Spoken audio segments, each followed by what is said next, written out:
ان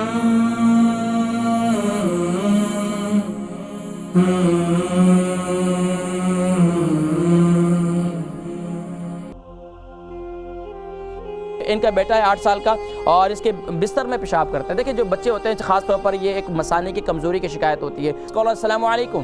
جی السلام علیکم ورحمۃ اللہ وبرکاتہ۔ سر کیسے ہیں؟ ٹھیک ہے نا؟ الحمدللہ، آپ سنائیں خیریت سے ہیں؟ ٹھیک ہے الحمدللہ ثم الحمدللہ۔ جی ماشاءاللہ۔ کون میرے بھائی؟ ہمارے لیے دعا کرنا۔ اچھا سر، میرا بچہ تقریباً 8 سال کا تقریباً، ٹھیک ہے نا؟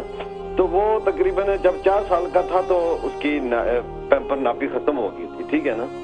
تو 1 سال ٹھیک رہا، تو 1 سال کے بعد پھر دوبارہ رات کو اس کو پیشاب نکل جاتا ہے، اس کا بے خیالی چھوٹا پیشاب۔ تو ایک جاتے جاتے ہم پاکستان گئے تھے پچھلے سال گرمیوں میں، جون میں، جولائی میں۔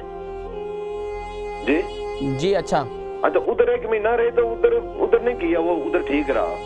گرمیاں تھی، پر پتہ نہیں، یا تو آپ بتا سکتے ہیں یا اللہ بہتر جانتا ہے، یا آپ اس طرح میں۔ ٹھیک ہے، میں ذکر کرتا ہوں۔